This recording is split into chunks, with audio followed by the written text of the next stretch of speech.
जब son of मल्ला राजनीति कर सकते हैं, सन ऑफ मांझी कर सकते हैं, सन ऑफ यादव कर सकते हैं, सन ऑफ कुर्मी कर सकते हैं, सन ऑफ कोरी कर सकते हैं, तो son of Seemanchal, son of मुसलमान, सन ऑफ मिथिलांचल भी कर। बीजेपी के खिलाफ अगर सबसे ज्यादा कोई मर्द मुजाहिद बोलता है उसका नाम बैरिस्टर असदुद्दीन ओवैसी साहब। क़यामत के सुबह तक मेरे से बीजेपी का डिफरेंस रहेगा।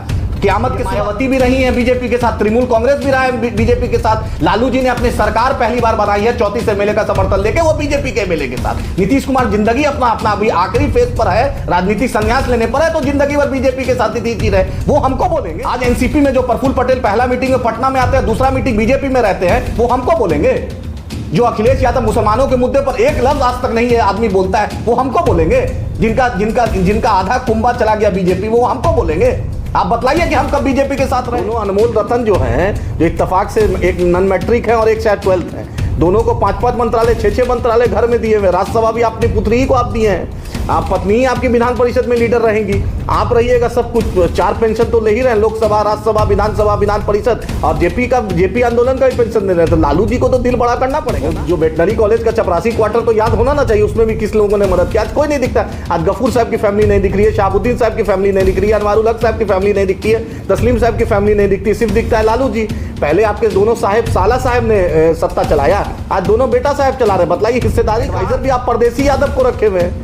कोई बिहार का यादव आपको नहीं दिख रहा है क्या? जगदा बाबू प्रदेश अध्यक्ष रहेंगे, आपका वकालत मनोज झा जी करेंगे। एक वोट उनके बूथ पर भाजपा को वोट मिलता है, उनको आप राज्यसभा दे दिए हैं। एक भी दलित को जदयू ने आज तक, किसी दलित को, और राजद ने आज तक, जब से पार्टी बनी है, इन लोगों ने राज्यसभा। डंके की चोट पर शहाबुद्दीन परिवार के साथ है और आगे भी रहेगी। फैसला उनको। शहाबुद्दीन साहब ने राष्ट्रीय जनता दल को सींचा है, अपने खून पसीना से सींचा। ये बेशक लालू परिवार एहसान फरामोश है। इन्होंने उस दिन जब शहाबुद्दीन साहब दुनिया से गए, वो दिल्ली में थे, तेजस्वी तेज प्रताप दोनों इनके साहबजादे दिल्ली में थे, लेकिन उनकी मैयत पर जाना, लालू जी चलिए बीमार थे, रबड़ी जी बीमार थी, मीसा जी चलिए बहुत लेडीज थी, लेकिन ये दोनों जो उनके अनमोल रतन है, इनको जाना चाहिए था, ये नहीं गए। आज भी देख लीजिए उनके घर पर संकट आया, कभी नहीं दिखते। नीतीश कुमार बेशक परिस्थिति के मुख्यमंत्री पर चढ़कर 2020 में मुख्यमंत्री कौन बना? नीतीश जी बने। अभी स्टूल पर चढ़कर कौन मुख्यमंत्री बना है? सबसे बड़ी पार्टी। नीतीश जी को आरएसएस से बैर है, ना बीजेपी से बैर है। नीतीश जी अगर बैर रहता बीजेपी और इस आरएसएस से, तो हर्षवर्धन राज्यसभा में डिप्टी स्पीकर कैसे रहते?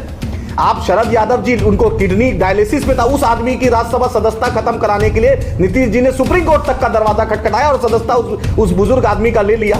घर तक खाली करना पड़ा, दुनिया से भी वो आदमी चले गए। लेकिन हर्षवर्धन अभी इनके जो बैठे हुए हैं डिप्टी स्पीकर बनकर, और नीतीश जी बी टीम एमआईएम को बोलते हैं। अरे आपकी तो जिंदगी की शुरुआत भाजपा के साथ हुई है। आपने जब गोधरा जल रहा था तो नीतीश जी अटल कैबिनेट में थे। मोदी जी को प्रधानमंत्री पहला बार बोलने वाला नीतीश कुमार है। 24 के बाद नीतीश जी का अस्तित्व नहीं रहेगा।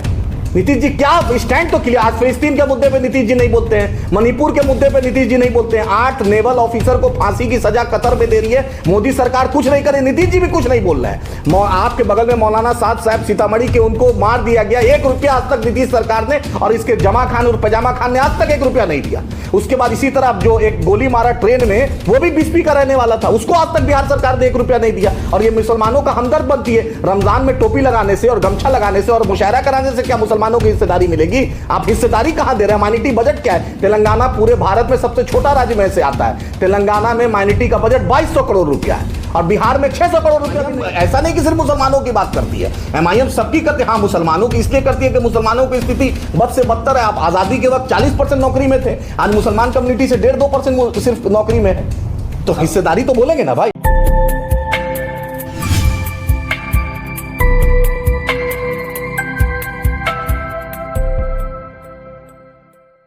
ये प्रवक्ता है और अभी दरभंगा दौरे पर आए हैं, क्या कुछ कार्यक्रम है आपका? दरभंगा में जो हमारे जिला अध्यक्ष और प्रदेश सचिव है कलाम साहब, और जिला अध्यक्ष और पूरी जो दरभंगा की यूनिट है, कार्यक्रम रखी है मलिकपुर में, तो उसी के उसमें आए हैं। और दरभंगा तो क्योंकि सीमांचल और मिथिलांचल की एक अलग रगबत है, और इंशाअल्लाह ताला मजलिस इत्तेहादुल मुस्लिमीन बहुत ही मजबूती से दरभंगा हो, मधुबनी हो, समस्तीपुर, सीतामढ़ी, ये जो चारों ज़िला आपका है, इसमें काम कर रही है।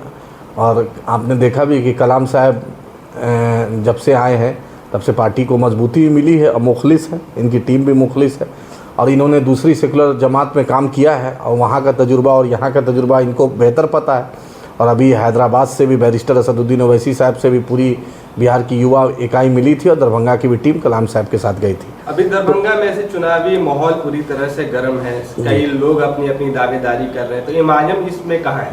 देखिए हम भी पॉलिटिकल पार्टी हैं, हम कोई एनजीओ तो है नहीं। जैसे इलेक्शन कमीशन ऑफ इंडिया में दूसरी पार्टी रजिस्टर्ड है, उसे एमआईएम भी रजिस्टर्ड, हम भी चुनाव लड़ेंगे।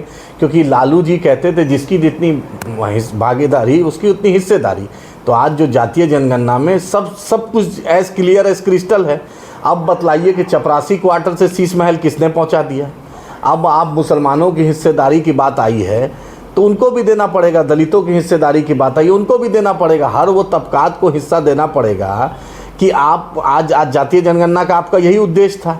आज बिहार में राइन बिरादरी है, बिहार में सुरजापुरी है, कुलैया है, सेखड़ा है और क्या कहते हैं अंसारी बिरादरी। आप देख लीजिए मंत्रालय में 20% आबादी रखने वाला आदमी सिर्फ 5 मंत्रालय रखा हुआ है और 14% में 13 मंत्रालय। स्पीकर भी आप ही बन जाते हैं, हर मलाई आप ही खा रहे हैं, एक आदमी 5-5 मंत्रालय रखे हुए हैं। इसी से सर एक सवाल जुड़ा हुआ है कि क्या आप लोग इसको इम्प्लीमेंट सही ढंग से हो जातीय जनगणना, इसको लेकर एमआईएम बिहार में कुछ प्रदर्शन करेगी? क्योंकि चुनाव में देखना होगा कि कितनी सीटें जो तथाकथित सेक्युलर पार्टियां हैं वो अपने उम्मीदवारों को उतारती हैं। हमने अभी मुख्यमंत्री ने ऑल पार्टी मीटिंग का बुलाया था नीतीश जी ने, उसमें अख्तरुल ईमान साहब ने कहा कि 27% ओबीसी कोटा है, उसमें आप माइनॉरिटी कम्युनिटी का सब कोटा दे दीजिए। अभी 2-3% में मामला सलट जाता है। जैसे तमिलनाडु में, केरल में, तेलंगाना में, माइनॉरिटी आंध्रा में सब कोटा है, उसी तरह आप सब कोटा दे दीजिए। क्योंकि Sachar commission, Raghunath Mishra commission, Kundu commission, Mahmoodur Rahman report आपके सामने, ये भारत सरकार का और सरकारी रिपोर्ट है। उसने कहता है मुसलमानों की स्थिति दलितों से बदतर है। तो भाई एक तबका पिछड़ा है, दबा कुचला है, तो उसको हिस्सेदारी दीजिए। और लालू जी को तो खास देना चाहिए, नीतीश जी को भी देना चाहिए। 2.5-3% होकर 8 बार मुख्यमंत्री बन गए। लालू जी के लिए तो अगर बोनस बोनांजा है तो सबसे ज़्यादा लालू परिवार को है। कोई गरीब यादव उनके साथ नहीं दिखता है, कोई गरीब दलित पिछड़ा नहीं दिखता है, उनको सिर्फ दिखता है उनका बेटा।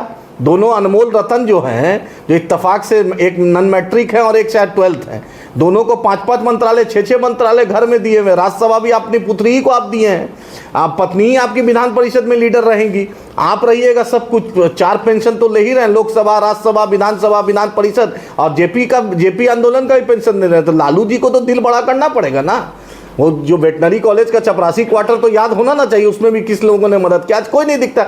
आज गफूर साहब की फैमिली नहीं दिख रही है, शहाबुद्दीन साहब की फैमिली नहीं दिख रही है, अनवारुल हक साहब की फैमिली नहीं दिखती है, तस्लीम साहब की फैमिली नहीं दिखती, सिर्फ दिखता है लालू जी। पहले आपके दोनों साहब, साला साहब ने सत्ता चलाया, आज दोनों बेटा साहब चला रहे हैं। बताइए हिस्सेदारी कहाँ है? एडवाइजर भी आप परदेसी यादव को रखे हुए हैं, कोई बिहार का यादव आपको नहीं दिख रहा है क्या?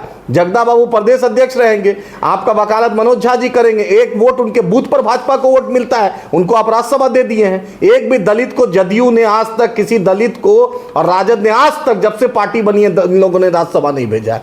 आपने शहाबुद्दीन साहब का जिक्र किया, तो क्या एमआईएम का सहानुभूति शहाबुद्दीन परिवार के साथ है? एमआईएम डंके की चोट पर शहाबुद्दीन परिवार के साथ है और आगे भी रहेगी। फैसला उनको लेना है। सारण ही नहीं, पूरे बिहार में उनके परिवार का एक दबदबा है और एक पहचान है। और शहाबुद्दीन साहब ने राष्ट्रीय जनता दल को सींचा है, अपने खून पसीना से सींचा। ये बेशक लालू परिवार एहसान फरामोश है। इन्होंने उस दिन जब शहाबुद्दीन साहब दुनिया से गए, वो दिल्ली में थे, तेजस्वी तेज प्रताप दोनों इनके साहबजादे दिल्ली में थे, लेकिन उनकी मैयत पर जाना है। लालू जी चलिए बीमार थे, रबड़ी जी बीमार थी, मीसा जी चलिए लेडीज थी, लेकिन ये दोनों साहब, ये दोनों जो उनके अनमोल रतन है, इनको जाना चाहिए था, ये नहीं गए। आज भी देख लीजिए उनके घर पर संकट आया है, कभी नहीं दिखते हैं ये लोग। ये बतलाइए कि इनके एक पुण्य तिथि में तेजस्वी यादव से एक ट्वीट नहीं होता है। जिस इनको वो दिन भूल तेजस्वी यादव याद करे, या अपने मामा से पूछे, या लालू जी और रबड़ी जी से पूछे कि क्या कहते हैं 2000 में सरकार किसने बनाया। अरे नीतीश कुमार बेशक परिस्थिति के मुख्यमंत्री हैं, चाहे दुनिया कुछ भी बोलते। शहाबुद्दीन साहब ने सही कहा था कि परिस्थिति के मुख्यमंत्री। अब स्टूल पर चढ़कर 2020 में मुख्यमंत्री कौन बना? नीतीश जी बने। अभी स्टूल पर चढ़कर कौन मुख्यमंत्री बना है? सबसे बड़ी पार्टी राजद है, जबकि मेरे ही एमएलए को तोड़ के बनी है राजद। उस भी उस वक्त यही हाल था, 2005 में यही हाल था, 2000 में जब नीतीश जी मुख्यमंत्री बने तब भी यही हाल था। नीतीश जी सिर्फ मोदी से बैर है, ना नीतीश जी को आरएसएस से बैर है, ना बीजेपी से बैर है। नीतीश जी अगर बैर रहता बीजेपी और इस आरएसएस से, तो हर्षवर्धन राज्यसभा में डिप्टी स्पीकर कैसे रहते? आप शरद यादव जी, उनको किडनी डायलिसिस पे था, उस आदमी की राज्यसभा सदस्यता खत्म कराने के लिए नीतीश जी ने सुप्रीम कोर्ट तक का दरवाजा खटखटाया और सदस्यता उस बुजुर्ग आदमी का ले लिया। घर तक खाली करना पड़ा, दुनिया से भी वो आदमी चले गए। लेकिन हर्षवर्धन अभी इनके जो बैठे हुए हैं डिप्टी स्पीकर बनकर, और नीतीश जी बी टीम एमआईएम को बोलते हैं, अरे आपकी तो जिंदगी की शुरुआत भाजपा के साथ हुई है। आपने जब गोधरा जल रहा था तो नीतीश जी अटल कैबिनेट में थे, मोदी जी को प्रधानमंत्री पहला बार बोलने वाला शख्स नीतीश कुमार है।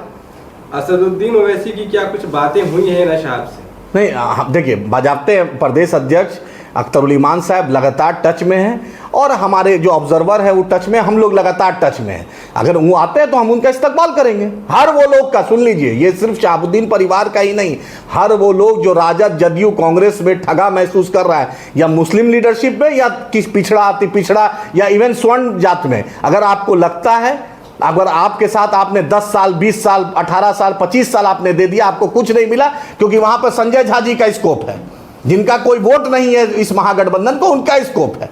वहां पर संजय झा जी कल तक भाजपा में थे, नीतीश अरुण जेटली जी ने भेजा यहां पर, ये देश जानता है। आप देख, इसमें छुपी भी बात है। ये नीतीश जी 24 के बाद, ये तो प्रशांत किशोर साहब ने बहुत अच्छी बात कही, 2024 के बाद नीतीश जी का अस्तित्व नहीं रहेगा।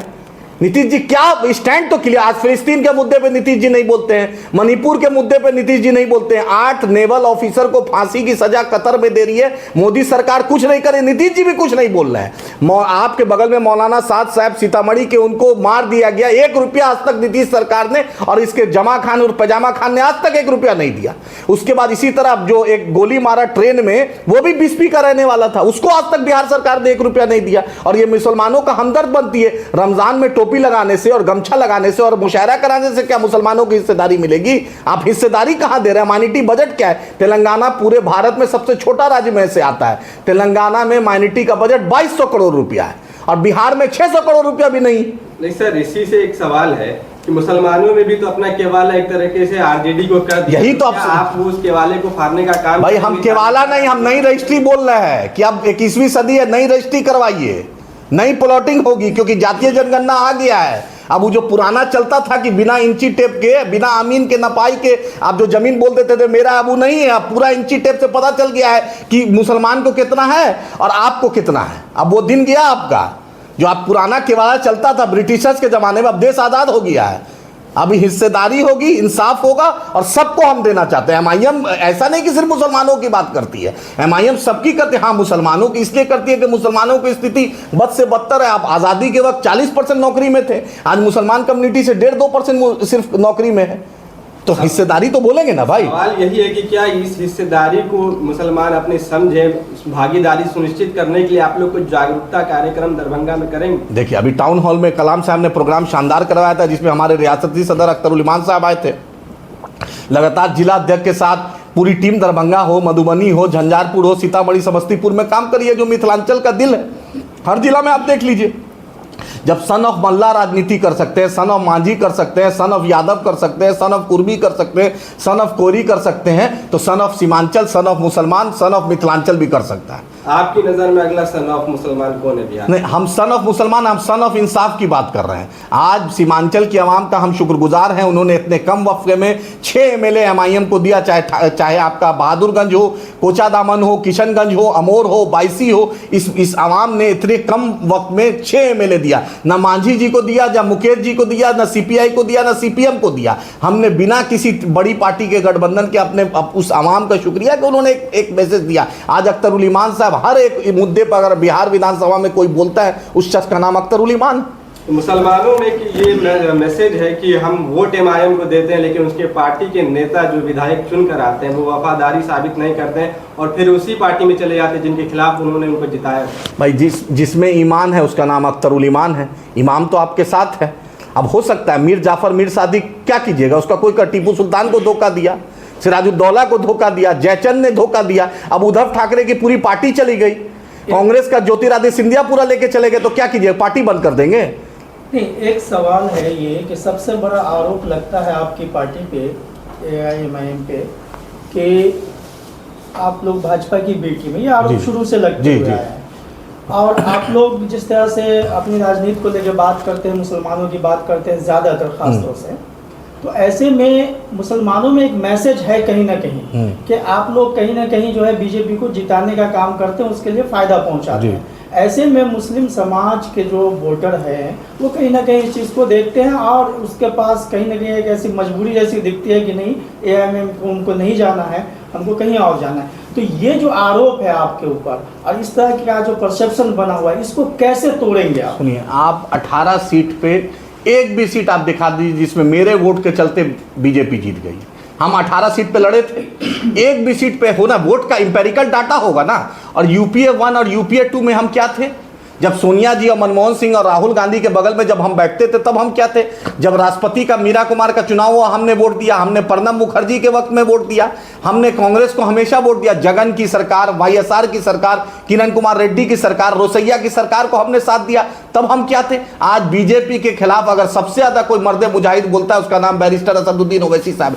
क़यामत के सुबह तक मेरे से बीजेपी का डिफरेंस रहेगा, क़यामत के सुबह तक। आप चलिए, ये मायावती भी रही है बीजेपी के साथ, तृणमूल कांग्रेस भी रहा है बीजेपी के साथ, लालू जी ने अपनी सरकार पहली बार बनाई है 34 एमएलए का समर्थन लेके, वो बीजेपी के एमएलए के साथ। नीतीश कुमार जिंदगी अपना अभी आखिरी फेज पर है, राजनीतिक संन्यास लेने पर है, तो जिंदगी भर बीजेपी के साथ नीतीश जी रहे, वो हमको बोलेंगे। आज एनसीपी में जो प्रफुल्ल पटेल पहला मीटिंग में पटना में आते हैं, दूसरा मीटिंग बीजेपी में रहते हैं, वो हमको बोलेंगे। जो अखिलेश यादव मुसलमानों के मुद्दे पर एक लफ्ज आज तक नहीं है आदमी बोलता है, वो हमको बोलेंगे। जिनका आधा कुंभा चला गया बीजेपी, वो हमको बोलेंगे। आप बतलाइए कि हम कब बीजेपी के साथ रहे? हम तो बोलते हैं कि आप एक बार भी सिद्ध तो कीजिए। और यूपीए 1 यूपीए 2 जब भी जरूर, इमरान प्रतापगढ़ी को राज्यसभा जाना पड़ा, महाराष्ट्र में मेरा 2 एमएलए कांग्रेस इमरान प्रतापगढ़ी को राज्यसभा दिया। और आज हम बीआरएस के साथ वहां पर हैं, हमने वहां पे 12,000 करोड़ रुपया माइनॉरिटी पे खर्च हुआ, ये केसीआर की सरकार में, जिसमें 6,000 करोड़ तालीम में खर्च हुआ। बतला दीजिए कि आपको शमशुल हुदा में मदरसा में बहाली नहीं, उर्दू टीटी की बहाली नहीं, उर्दू अनुवादक की बहाली नहीं, उर्दू एकेडमी 7 साल से बंद, उर्दू मशावरती बोर्ड बंद। आप बतलाइए कहां है हिस्सेदारी? न मुसलमान डीएम, ना एसपी, ना बीडीओ, ना सीओ, ना डीएसपी, ना थाना प्रभारी, सब तो लालू जी रखे हैं अपने घर में। पहले आरसीपी लेते थे, अब संजय यादव लेते हैं। पहले आरसीपी टैक्स चलता था, अब संजय यादव टैक्स चलता है। क्या बिहार में कोई यादव पढ़ा लिखा नहीं था क्या, जो संजय यादव को हरियाणा से लालू जी को लाना पड़ा, तेजस्वी यादव को? यहां का भी तो यादव पढ़ा लिखा। देखिए हमारी वफादारी, ललित यादव जीत जाते हैं, ललित यादव जीत जाते हैं, मशकूर भी हारते हैं, फातमी भी हारते हैं, और सिद्दीकी भी हारते हैं, और फैयाज साहब भी हारते हैं, सब हार जाते हैं। लेकिन मेरे मुद्दे पर अगर तेजस्वी यादव नहीं बोलेंगे, शहाबुद्दीन साहब के परिवार पर पूछा गया, चुप्पी साध गए। मणिपुर पे चुप्पी साध गए, यहाँ मौलाना साद पे चुप्पी साध गए। आरपीएफ का गोली मारा हमने, वहाँ तेलंगाना में नौकरी, पैसा, 2 BHK फ्लैट दिया। बतलाइए तेजस्वी यादव ने कितना दिया? आप मेरे मुद्दे पे, मॉब लिंचिंग हुआ जमीरुद्दीन का छपरा में, तो कुछ नहीं बोले। बाबर का हुआ, कुछ नहीं बोले। आपके दरभंगा में माइनॉरिटी का अध्यक्ष को मारा गया, कांग्रेस का अख्तर उलेमान साहब ने बोला। मदरसा उसमें अजीजिया को जलाया गया, कुछ नहीं बोले। अभी छपरा में हुआ, अभी जो विसर्जन के दौरान एक लफ्ज तेजस्वी नहीं बोले। बेगूसराय में हुआ, बलिया में तेजस्वी एक लफ्ज नहीं बोले। सिर्फ हमें टोपी नहीं चाहिए, जो आप टोपी पहन के रमजान में आप दिखावा करते, क्यों करते हैं आप भाई? कौन बोलता है आपको ड्रामा करने? कौन बोलता है आपको अवतार पार्टी देने? माइनॉरिटी का बजट 2.25 करोड़ मुसलमानों की आबादी है, सबसे कम अगर हिंदुस्तान में माइनॉरिटी का बजट है तो बिहार में। तो क्या ये बात बोलना गुनाह है क्या? संविधान हमें अधिकार देता है, जब महिला कम्युनिटी अपनी बात कर सकती है, मांझी कर सकता है, कुर्मी कर सकता है, कोरी कर सकता है, तो मुसलमान भी कर सकता है। ये संवैधानिक अधिकार है। चलिए, आने वाले लोकसभा चुनाव में दरभंगा, खासतौर से दरभंगा में आप हैं भी, और दरभंगा की सीट काफी हॉट मानी जाती है।